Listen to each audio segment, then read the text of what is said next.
All right, so let's begin the show. Delhi's air quality on Friday, November 24th morning went to very poor category with the air quality index, which is AQI, above 350 according to the System of Air Quality and Weather Forecasting and Research. Now, the pollution levels in Delhi NCR has brought about a grim consequence, a rise in emergency hospitalization.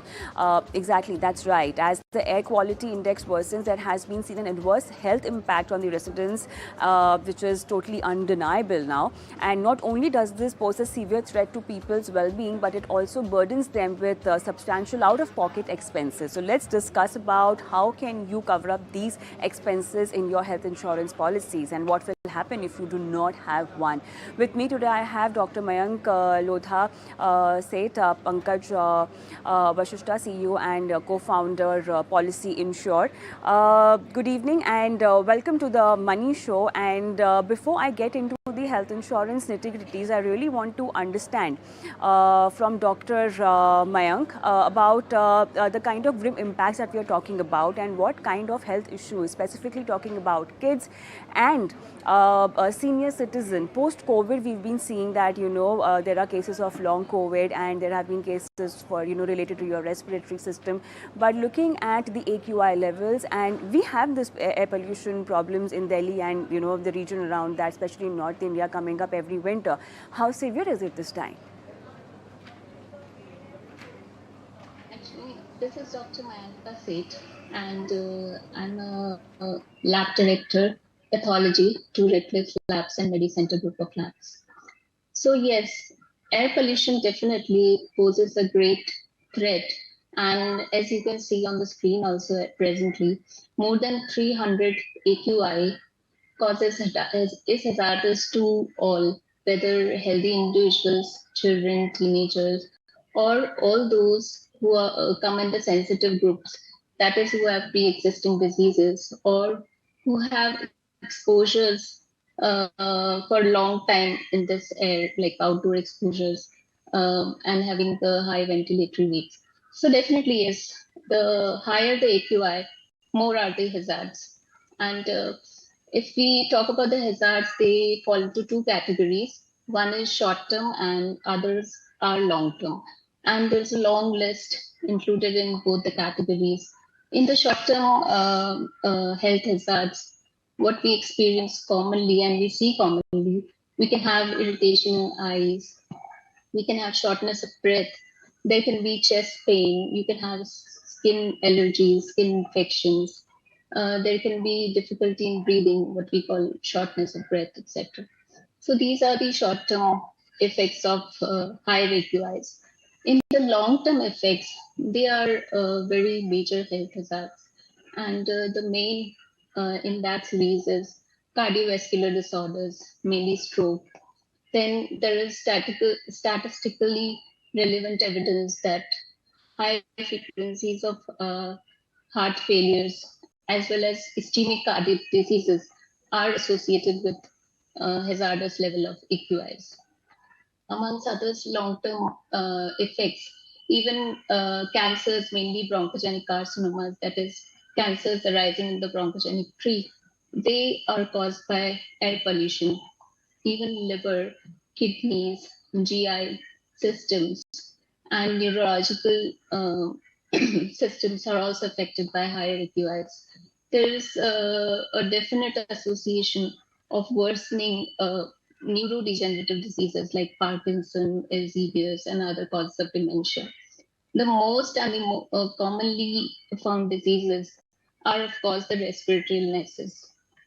So you see increased frequency of COPDs, that is chronic obstructive lung diseases. You can see aggravated asthmas. You can see, increased needs of medication in all ILDs, that is interstitial lung diseases. The need of oxygen requirements becomes much more with higher AQIs as compared to when the air quality is excellent. So all these hazards are definitely there with higher AQIs. And kids, when we talk about children, they are very much affected, even more than adults. So in kids, right from the conception problem, there can be infertility issue. First of all, even the conception, issues are there. Then when pregnancy is continued, many adverse pregnancy outcomes like premature birth or low birth weight babies, IUGR. Then there can be increased frequency of children with birth defects. So all these things are seen even in fetal period. And when the child is born, there are chances of stunted growth. The growth is not normal. And as kids, kids experience a lot of irritation, cognitive disabilities, inability Start to small, but focus. then if kept if you've kept it without consultation and left it without monitoring it, this can develop into severe illnesses and diseases.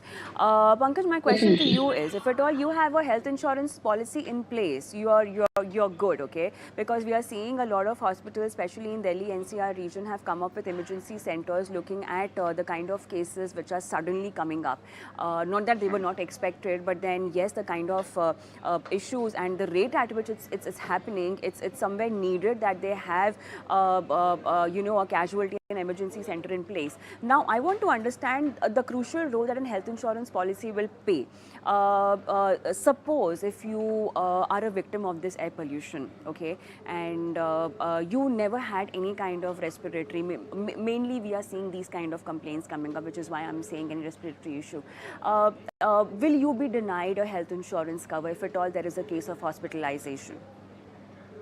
Frankly speaking, as far as the health insurance is concerned, there's nothing very specific which is covered. It is in general a comprehensive health policy covers each and every hospitalization which is due to any illness. There's no cover right now in India which is available which specifically covers anything which is related to the pollution-related diseases.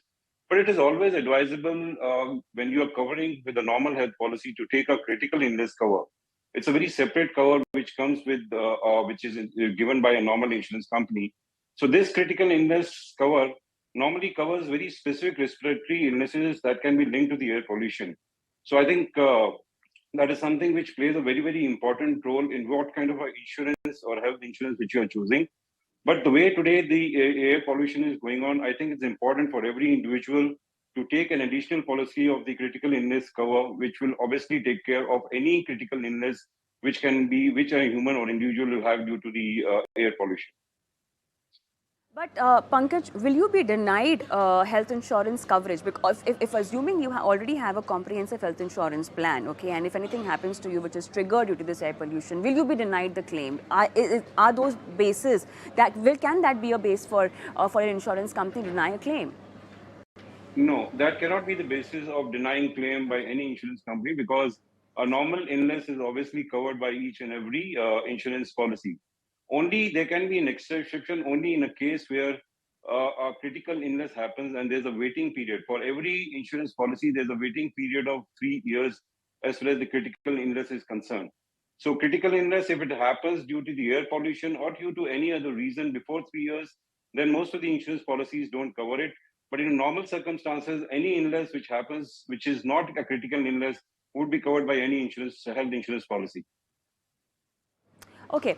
Pankaj, quickly, I also want to understand the kind of difference in coverage, that you might see if at all you go for a claim and you have maybe say a family floater, a group insurance and an individual health insurance policy. Okay. When you go out to claim under these policies, what could be the difference that you might witness? See, group medical aids are generally taken by the companies which taken for their employees, Sure. where normally a sum insured is very, very less for each employee, depending on what is the kind of role it is there and kind of a designation it is there. So normally it is very advisable to every individual that they take an individual health policy which can cover most of the medical expenses, which has got a higher sum insured. Because what we have seen over the past years and a lot of things happened during the COVID that a lot of people who went into COVID were not properly sum insured covered. And major reason was that they were covered by the corporate policy, which is called the group mediclaim. So over a period of time, and I think it is very advisable to every individual, even if you are covered by your company, it is good if you take an individual health policy, which should be a minimum of 10 to 15 lakh rupees covers your overall medical expenses. I'll come to you because it's very important for one to understand that, okay, you have a health insurance in place, but then it's also important for you to take care of your health because these kind of issues which we are seeing, and as explained by you also earlier, will have a greater and a graver impact on senior citizens and kids. What all on a precautionary level would you recommend our viewers, in terms of going out in this environment, and maybe safety triggers that you might want to apply to your lifestyle? Yes, it's definitely important that. Sorry, I guess the question is to me. Yeah, Mayanka. Yeah. Yeah. So it's definitely important to be very careful whenever AQIs are in the hazardous level. You need to stay indoor as much as possible because even running, jogging, doing activities in outdoors with this high AQIs, all activities will cause hyperventilation. They will increase your respiratory rate, and you are more prone to be affected by PM 2.5, that is 2.5 micron particles, which are very hazardous, and even ground level ozone can be very hazardous in these cases. So when AQIs are high, it's better to stay indoor. The schools also, some schools in Delhi already have taken this measure that they don't prefer children coming to school when EQIs are high.